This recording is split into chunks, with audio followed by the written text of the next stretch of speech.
welcome to Dottotech. We have a huge show lined up for today. It's a show that I've been looking forward to for at least a year, although it feels more like a decade. Today we'll show you things that only a few years ago were unthinkable. We will show you how to run Windows on a Mac. And the first question is, why?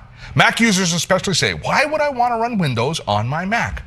Well, the answer more often than not is, actually, you don't want to. There are only a few reasons to want to run Windows on a Mac, but those are very good reasons, and they can make all the difference. It's a problem that tends to keep PC users on their PCs. The problem? Certain software that's only available in Windows. Now I can hear those light bulbs turning on.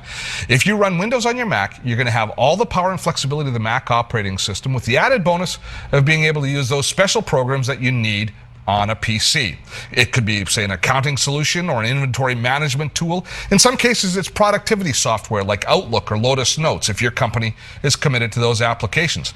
Now, in a lot of cases, there are great Mac equivalent software for almost every application. For instance, Microsoft's Entourage or Apple's Mail and iCal, those are great alternatives for Outlook or Maximizer. But sometimes you need to be able to run Outlook or Maximizer in its native mode, or you need a CAD program or a real estate program. Those cases, there's not a lot of Mac alternatives available to us. So we've long had occasional need to run Windows on our Mac. It was always doable, but not really elegant. Well, that all changed with the migration of Apple moving from the Motorola chipset to the Intel Core Duo. Suddenly, we could see the potential of running Windows in native mode on the Mac. Now, this term native mode is an important term to understand. We can run Windows on the Mac either in emulation or native mode. Now, emulation means that the computer boots up like normal in our Mac operating system. And then we run an application that actually creates something called a VM, a virtual machine, which is a machine within the machine. It's basically a software program that tells your Mac that it's a PC running right there. Your computer will work and act just like a PC, but behind that, the Macintosh operating system is still running. It's software that represents a PC running. Now, in native mode, the Mac actually boots in Windows, not in the Mac operating system. At that point, it is a real Windows machine. The benefit is primarily speed, because in native mode, the computer can run faster than it can in emulation. But the drawback is, it's a Windows machine. All of your iLife applications, your Mac applications, they're not available to you. If you want to access those programs, you've got to shut your computer down and then reboot it in the Mac operating system. However, in emulation mode, you can have both active at the same time. Switch back and forth between Mac and PC as many times as you'd like without restarting the computer. So you've got a few choices. Both are good depending on your applications, and you can choose the one that works best for you.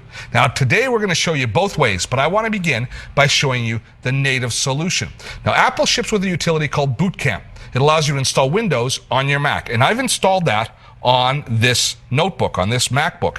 Now, as I boot the computer, I'm holding down the Option key, which is going to allow me to choose which partition I want to boot in. We see here two hard drives at boot up, and I can choose between these to boot in the Macintosh operating system as it is right now, or I can choose to boot here in Windows, which is what I'll choose to boot this computer in. I've already set up this MacBook as a dual boot system so that I can run both Windows and Mac on it. But let me walk you through the process that happened. As I mentioned, Boot Camp ships with all Macintoshes, and it's the utility that we use to set up our system for dual boot. Now, when you run Boot Camp, you just run through a series of steps to basically configure the computer to allow it to run both Macintosh and Windows. The first step is doing something called partitioning the drive.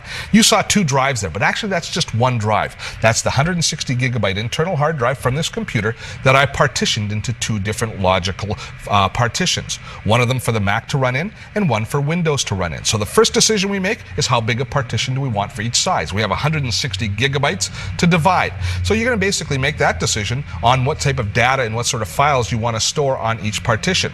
I made my Windows partition 32 gigabytes, plenty large enough for me to install Windows and any applications I want to run on the Windows side and store a small amount of data.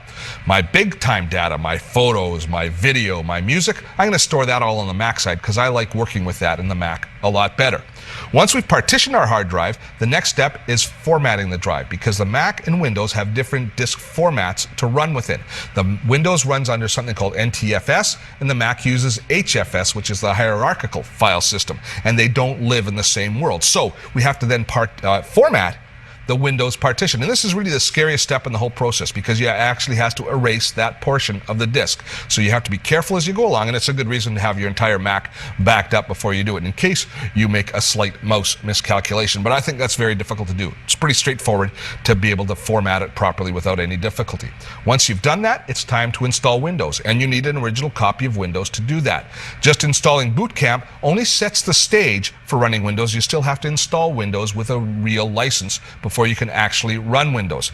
Once Boot Camp is ready, you will insert your install disk, and then Windows, in my case Windows Vista, will install, and within about an hour everything will be all configured and set up. Now, one thing about where different data lives: the Macintosh can read but not write to the Windows file system, whereas the Windows file system can't see the Macintosh system at all. So any data crossover, if you have files in Windows that you want to open on the Mac, you can do that automatically without having to reboot or anything like that. But if you have anything on your Macintosh side that you want to get into Windows, you've got to email it to yourself or something along that line. Plus, you can't save any files from the Mac onto the Windows side, only open them.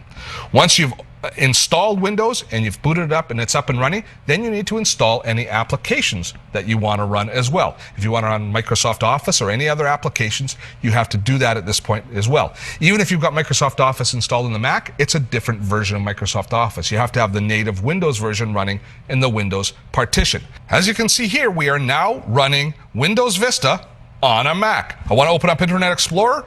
There it is. Can't run it on the Mac anymore, but I can run it in Windows on a Mac. And this is a Windows machine at this point. The only difference between this MacBook and another notebook you might pick up in the store is it doesn't have a right mouse button on the trackpad. We have to use an option key combination for the right mouse click. Everything else identical. Plug in any peripheral, it's going to work the exact same. All of the drivers, everything is the same between this and any other Windows machine. If you plug in a third-party mouse that has a right mouse button and a scroll wheel, works just the same on this MacBook running Windows as it would on any Windows machine. The first time that I saw the green fields of Windows showing up on a Mac, it was a unique experience. For so many years, the thought of running Windows on a Mac verged on sacrilegious, and I was kind of looking over my shoulder, making sure nobody saw me doing this. But this new diverse computing age, it just seems right. Boot Camp is elegant and really quite easy to install. Just take your time, read the documentation, back up, and think twice before you click the mouse. It's like cutting a board. Measure twice, cut once. There's really only one scary step, and that's where you partition and format the Windows drive. Other than that, you should be up and running Windows within an hour of starting the process. It's the beginning of a brave new age of computing. And when we come back, we're going to take a look at a different way to approach Windows on a Mac. So stick around. Blogs, podcasts, streaming video, you can find it all on our new website. Check out dototech.com.